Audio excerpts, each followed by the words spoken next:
Now I haven't played any of the Castlevania games, so I got one question for you. Do they curse a lot in those games?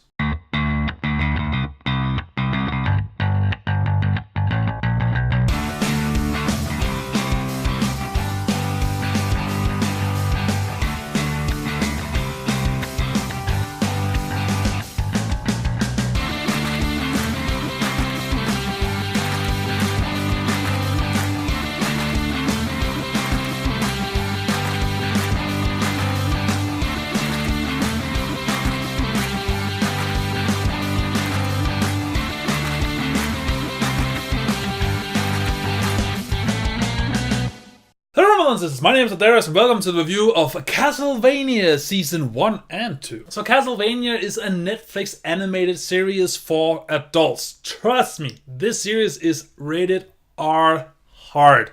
So don't show it to the kids, please. We follow Vlad Dracula Tempesh. That is actually Dracula's name in this series, where he mourns the death of his human woman wife. And then he goes on a rampage to summon all demons and other monsters from hell to release upon the earth or the land.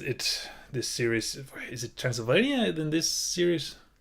I'm not quite sure. It isn't brought up that much. You mostly just hear these weird city names. I guess they're not weird. They're pretty standard from the region. But anyways, you only hear a lot of city names.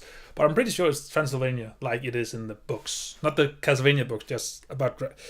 Anyway, moving on. We then follow Trevor Belmont, who is the last of the Belmont clan. And the Belmont clan or family was specialized in hunting and killing vampires. And he is the last surviving member of that family.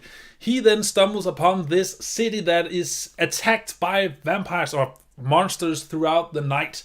And he just wants to get something to drink, get something to eat, and then get the hell out of there. He then comes into contact with a speaker, with is just people who tell stories. They don't write anything down, they just tell stories. And they too are then gonna find a secret in that city, and then throughout the whole of season 2 are gonna find a way to locate and kill Vlad Dracula Tempesh. Yeah, that's pretty much how we're gonna sum up those 2 seasons, because a lot of things is going on, then not so much is going on, and it's a mixed bag. But let's jump into the review. So first off, what do I like about this series? Well, the animation style. I like the way it kind of tries to mimic the anime style, but it mixes it well in with the Western style. So you get a lot of fluid animation, but also some quirky and funny scenes, and just the way it all melts together just brings on a unique style, and I appreciate style. I also appreciate the fact that they really latched on to the R rating. Yes, they do curse from time to time. There's an F-bomb here and there dropped, but it is the gore, it is the brutality of the series that really strikes home. This is R-rated, and it doesn't really shy away to show you the gore, the brutality, the ripping of limbs and guts throughout this series. It doesn't do it in a glorified way, it just does it to let you know that these monsters are very brutal. I also like the pacing for the most part, especially the pacing in season 1 is perfect. There is no wasted moment in season 1. Season 2, on the other hand, it comes to a dead stop in the middle of the season. Our heroes are trapped, or not trapped, but they are in a place for particularly 80% of the season, and it is just not that entertaining. I know and understand why they are there, but they could have done much more interesting things with these characters, and the amount of time they are spent in that location, they could have used that in 2 episodes, and then have made them go through a longer journey to get to that place. But nonetheless, the pacing in the second season is not as good and fluid as it was in the first season. One of the reasons might be that the first season is only 4 episodes long, so it's pretty much a movie, whereas the second season is twice as long, so that is 8 episodes. The voice casting, or just the voice acting in general, is absolutely stunning. It's not Oscar worthy, it's not amazing, but it just fits well with the images you see on screen. When you see Trevor acting and behaving in a scene, in a situation, and you then hear the voice actor bringing life to that character in that particular scene, you just go, yeah, that pretty much fits, yeah. And that goes for everyone, especially Peter Stormare. Peter Stormare is in the second season, and I didn't pick up on it initially, but then later on I thought, wait, is that Peter Stormare?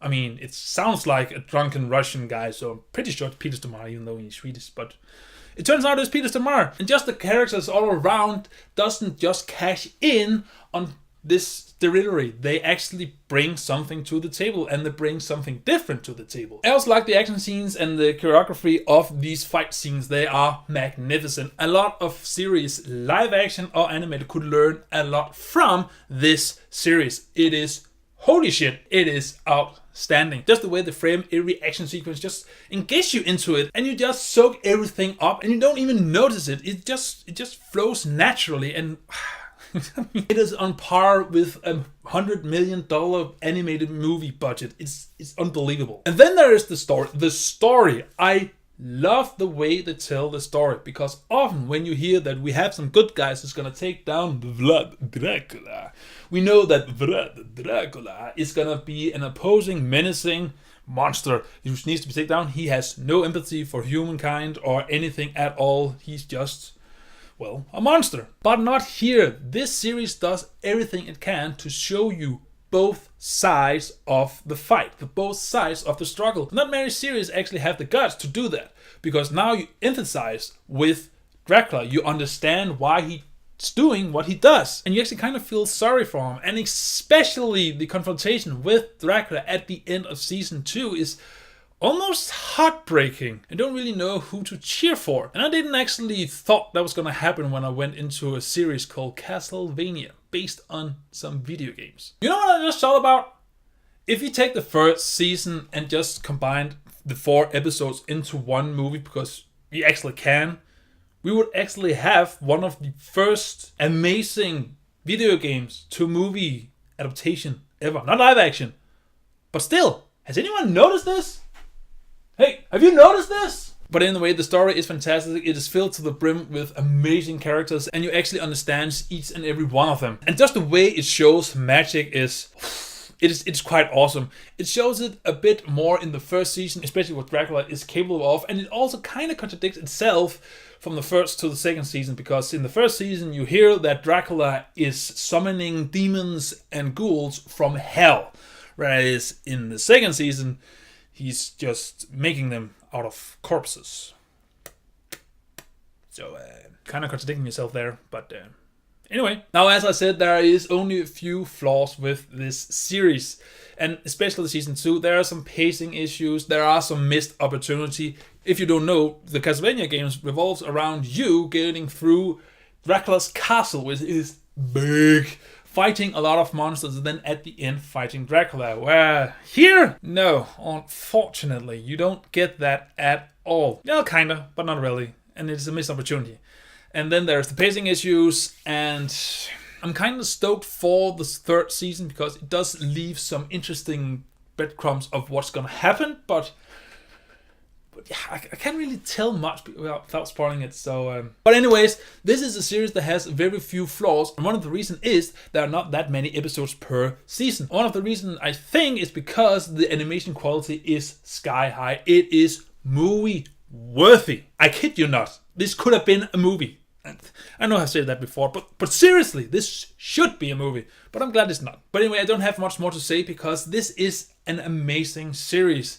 Even though that the consistency is not that present, for the most part, this is a series worth watching. And not only worth watching, it is worth watching and worth buying on Blu-ray. So now we're just gonna wait for the third season, which is gonna come out in a year? 2 maybe? Nevertheless, I'm gonna get One Punch Man season 2 before that, so I'm looking forward to that. And don't you worry, you're gonna get a review for One Punch Man season 2 once it's finally out, because I'm a fan of the first One Punch Man season. In case you couldn't tell, I have One Punch Man season 1 here. So, anyways, sidetrack. Castlevania season 1 and 2. Have you seen it? What did you think about it? And what is your most favorite adult animated series? Whatever you think, comment below me your thoughts. And as always, until I see you in the next video, remember to stay awesome. Bye! I mean, Transylvania. Is Trevor even a Transylvania name, or is it just a slang for Transylvania? Is he named after his country?